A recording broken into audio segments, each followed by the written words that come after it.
আসসালামু আলাইকুম ওয়া রাহমাতুল্লাহি ওয়া বারাকাতুহু নাহমাদুহু ওয়া নুসাল্লি আলা রাসূলিহিল কারীম আম্মা বাদ। সম্মানিত দর্শকবৃন্দ, আজকে আমরা আলোচনা করব কোনো কিছু ওয়াকফ করার বিষয়ে জরুরি কিছু মাসলা মাসাইল নিয়ে। সর্বপ্রথম আমরা জানব ওয়াকফ কাকে বলে এবং ওয়াকফের প্রতিদান কি।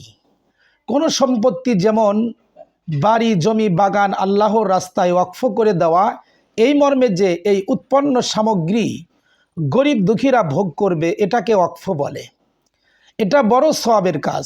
অন্যান্য ইবাদত বন্দিগি যারা মারা যাওয়ার সাথে সাথে বন্ধ হয়ে যায়, কিন্তু এই ধরনের ওয়াকফ সদকায়ে জারিয়া সওয়াব যতদিন এই সম্পদ থাকবে, অসহায় গরিব মিসকিন যতদিন এর দ্বারা উপকৃত হবে ততদিন পর্যন্ত সে পেতে থাকবে। আল্লাহ যদি কবুল করেন তাহলে কিয়ামত পর্যন্ত দাতার আমলনামায় এর সওয়াব লেখা হবে। সুবহানাল্লাহ। সাধারণ দেখা যায় ওয়াকফকৃত সম্পদের মুতাআল্লি নিযুক্ত করা হয়। শরীয়তের দৃষ্টিতে এর প্রয়োজনীয়তা কেমন? কোনো জিনিস ওয়াকফ করতে হলে যেন দানের উদ্দেশ্য হাসিল হয়, সম্পদটা ঠিক থাকে, খেয়ানত বা চুরি না হয়, অপাত্রে খরচ না হয়, সেজন্য একজন দিনদার বিশ্বাসযোগ্য ব্যক্তিকে অভিভাবক বা মুতাআল্লি নিযুক্ত করা অপরিহার্য। সম্পদ ওয়াকফ করার পর সেই সম্পদের মালিক কে? সম্পদ ওয়াকফ করার পর সেই সম্পদের মালিক হয়ে যান আল্লাহ তাআলা। মুতাআল্লি এ সম্পদের খাদেম।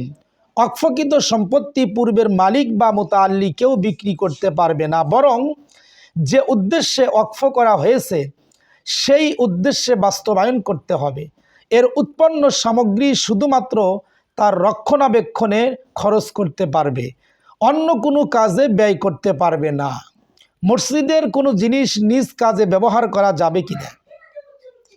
মসজিদের যে কোনো জিনিস যেমন ইট, বালু, পাথর, চুনা ইত্যাদি নিজ প্রয়োজনে ব্যবহার করা না যায়। তবে যদি কোনো জিনিস কাজের অযোগ্য হয়ে যায় বা অপ্রয়োজনের অতিরিক্ত হয়ে যায়, তাহলে তা বিক্রিলব্ধ অর্থ মসজিদেই খরচ করতে হবে।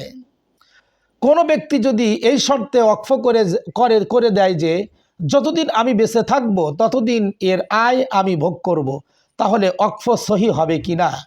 যতদিন আমি বেঁচে থাকব ততদিন এর পূর্ণ আয় আমি ভোগ করব, এই শর্তে ওয়াকফ করা জায়েজ আছে। এতে নিজেও কষ্ট পাওয়ার সম্ভাবনা থাকবে না, আবার সম্পত্তিও ওয়াকফ হয়ে যাবে। অনুরূপভাবে যদি শর্ত করে যে এই সম্পত্তির অর্থের অর্ধেক আয় আমার ছেলে সন্তানরা পাবে, অবশিষ্ট অংশ মসজিদ বা মাদ্রাসায় ব্যয় হবে, তাহলেও জায়েজ হবে। সম্মানিত দর্শকবিন্দু, এই পর্যন্ত আজকে ছোট্ট করে ওয়াকফ করার সম্পত্তির বিষয়ে জরুরি কিছু মাসলা মাসাইল নিয়ে আলোচনা করলাম। আগামী পর্ব থেকে ইনশাআল্লাহ আমরা শবে বরাত এবং রমজানের উপলক্ষে জরুরি কিছু মাসলা মাসাইল নিয়ে আপনাদের সামনে আলোচনা করব ইনশাআল্লাহ। আমাদের সাথে থাকার জন্য ধন্যবাদ।